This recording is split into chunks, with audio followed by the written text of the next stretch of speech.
Hello all. बेटा आज हम लोग पढ़ेंगे ह्यूमन ब्रेन के बारे में। That is an important topic of control and coordination. जो सेंट्रल नर्वस सिस्टम है, that is a part of nervous system. उसका जो और मेन ऑर्गन्स है, दैट इज ह्यूमन ब्रेन और स्पाइनल। तो ह्यूमन ब्रेन जो है और स्पाइनल कॉर्ड, इनका जो इम्पोर्टेंस है वो हमारी बॉडी में इस तरीके से कि जितने भी एक्शंस होते हैं उन्हें ये जो है जज करते हैं। अब जो ब्रेन है हमारी बॉडी में, वो हमारी बॉडी का कंट्रोल सेंटर आप बोल सकते हो। थिंकिंग किसी चीज के बारे में सोचना हो, याद करना हो, बोलना हो, कुछ बॉडी मूवमेंट करनी हो, सबको ब्रेन रेगुलेट करता है। तो बेसिकली नर्वस सिस्टम का बहुत इंपॉर्टेंट पार्ट है। इसके अलावा सेंसरी इम्पल्सेस जब रिसीव होते हैं तो वो टुवर्ड्स ब्रेन और स्पाइनल कॉर्ड ही जाते हैं। वहीं से जो है जजमेंट आता है। तो ये और उसके अलावा बाकी की बॉडी ऑर्गन्स को कोऑर्डिनेट करने का काम भी ब्रेन करता है। अब हमारी बॉडी में इतना डेलिकेट ऑर्गन है, तो इसे प्रोटेक्ट कैसे किया जाता है? तो इसके जो मेम्ब्रेन है, जो ये दिख रहे हैं आपको कर्व से, इनके बीच की जो स्पेस होती है, that is known as meninges, जो उसको शॉक से बचाता है। इसके अलावा इसके अंदर एक फ्लूइड भरा होता है, सेरेब्रोस्पाइनल फ्लूइड, जो भी ये काम करता है, और इसके ऊपर कवरिंग होती है स्कल।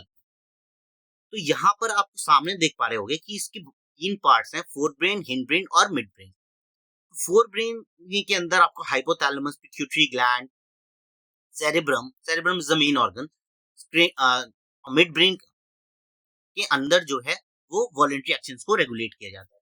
सेरेब्रम का अपना ही काम है। तो ये बेसिकली तीन जो पार्ट्स दिए गए हैं, इनके भी सब पार्ट्स हैं और सबके अलग अलग फंक्शंस हैं। हम लोग बात करते हैं। सेरेब्रम जो है वो कंट्रोल और कोऑर्डिनेशन करता है बॉडी में, बैलेंस बनाता है, मसल कोऑर्डिनेशन करता है। तो आप चल रहे हैं, भाग रहे हैं, लिख रहे हैं, जहां पर भी आपको बैलेंस की जरूरत है वहां ये काम करेगा। आपने देखा होगा कि अल्कोहल के कंजम्पशन में कोई भी इंसान है वो ढंग से चल नहीं पाता, क्योंकि जो अल्कोहल कंजम्पशन की वजह से उसका सेरेब्रम अटैक हो गया। तो मिड ब्रेन मिड ब्रेन जो है जितनी भी वॉलेंट्री एक्शंस हैं, यानी जिनको हम अपनी विल के हिसाब से कंट्रोल कर सकते हैं, वो देखता है।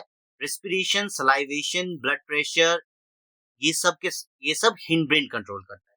मॉन्स कंट्रोल करेंगे रेस्पिरेशन को, और जो हार्ट बीट, सलाइवेशन, इसको कंट्रोल किया जाएगा। इसको कंट्रोल करेगा ब्रेन का ही पार्ट है medulla, that is the part of hind brain. अब इसके जो क्वेश्चंस हैं बोर्ड में बहुत आते हैं।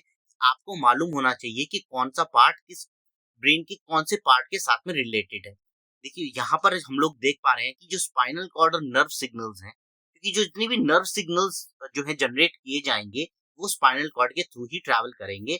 कुछ केसेस में वो स्पाइनल कॉर्ड तक ही रहते हैं, कुछ केसेस में वो आगे ब्रेन तक जो है मूव करा दिए जाते हैं। तो अभी हम लोगों ने यहाँ से अभी तक जो भी पढ़ा, उससे ये देखा कि ब्रेन कितना ज्यादा इंपॉर्टेंट है। हमारी बॉडी का अराउंड 20% ऑक्सीजन जो है वो यूज करता है, और इसमें नोबडी कैन फील पेन।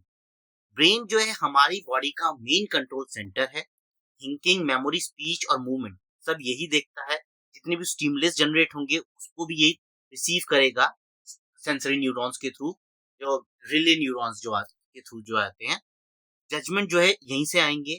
तो अगर आपको ये वीडियो अच्छा लगा है तो इसको लाइक, शेयर और सब्सक्राइब जरूर कीजिएगा, और आगे शेयर भी कीजिएगा। Thanks for watching. Have a nice day.